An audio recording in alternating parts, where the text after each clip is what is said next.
of each calendar? Okay. A lot of academic energy has gone into investigating and critiquing the growth of capitalism. From historical geographic materialist perspectives, there has been a long-standing preoccupation with the production of space and time, both conceptually and materially, under capitalism. Yes, I do. Okay. My focus on space and time in this paper is partly inspired by theoretical precedents set by Smith and Harvey, and others who have illustrated the capacity of capital to produce capitalist space. But I ask, if we're to understand the organization and growth of capitalist space, should we not also seek to understand the organization and expansion of non-capitalist economic spaces? In contrast to methods employed by those geographers focused on capitalist space, J.K. Gibson Graham's diverse economies framework enables us to see and imagine economic processes as diverse rather than strictly capitalist. Their feminist critique of political economy deconstructs the discursive dominance of capitalism in order to open up a space of economic difference. It makes visible and opens up to investigation non-capitalist spaces such as collective copies.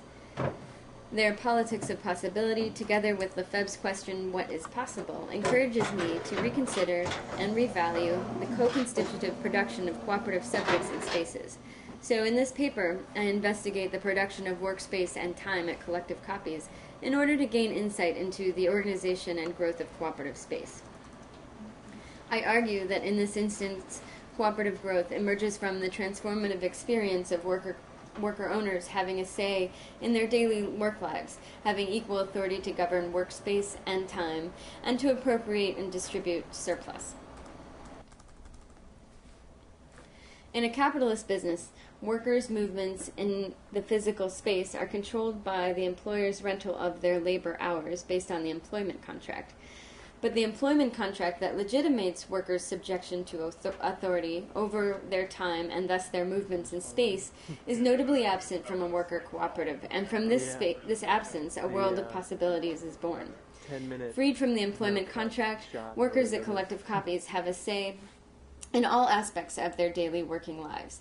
In contrast to the typical employee in a capitalist firm, they occupy and produce the workspace as both owners and managers of their own thinking, moving, laboring bodies. Collective copies members cherish the spatial and temporal freedom they find and not having rented their time to a higher authority. They appreciate being able to take emergency breaks from the shop floor and having a say in their schedules.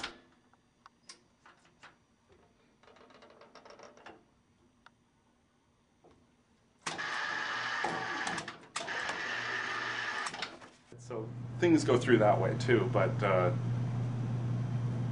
it's been good, and somebody brought up a long time ago at a meeting where there had been frustration expressed about our process, and one of our co-owners used to work in a collective that was democratic voting, majority rule, and for its business decisions. And what happened in that case, in his memory, was that a block of like-minded people always had the majority, and there was usually the same people left out.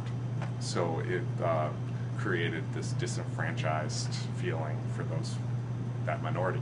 So even though we may disagree and take way too long to get back to people about business decisions because of our process, there is a minimum of throwing up the hands because I'm not heard. You know, that keeps people involved. So that's mostly a strength of ours. But sometimes when somebody calls and they've been hoping to get a decision on something from us, it's hard to, can't tell them because we haven't voted yet. So. A typical employer has the right to whatever the laborer produces, and they have the right and the responsibility to direct the work and determine the labor process. In contrast, worker cooperatives adopt a variety of governing models, from majority rule to consensus. Hi, Randy. Hi, Janelle. Hey, what do you like about working at collective copies? Let's put it, I could never work for a boss again, you know? You know that. Yeah, I do. It spoils you.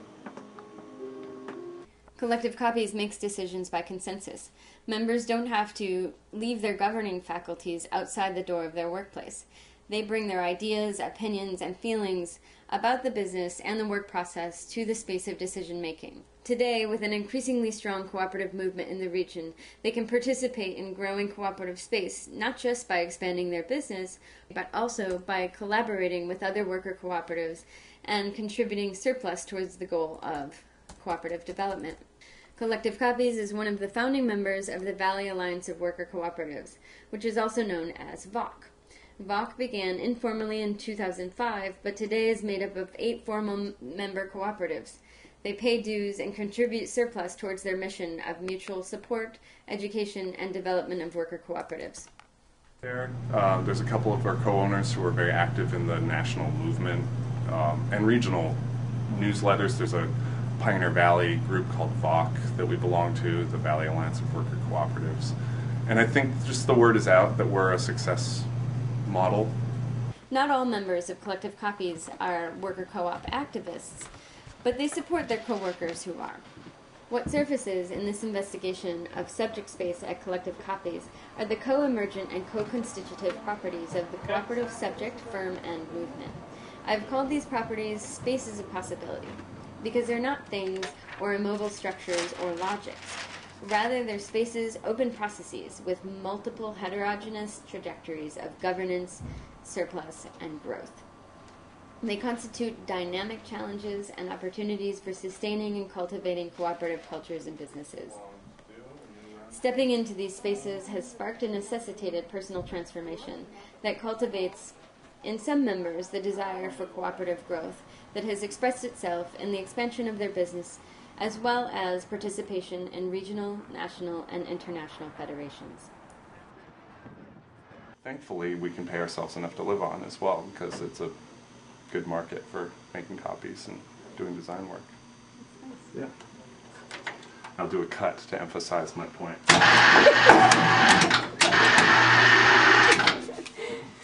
For more information on cooperative space at Collective Copies, please read my paper that was published by Antipode, and visit Collective Copies on their website at www.collectivecopies.com.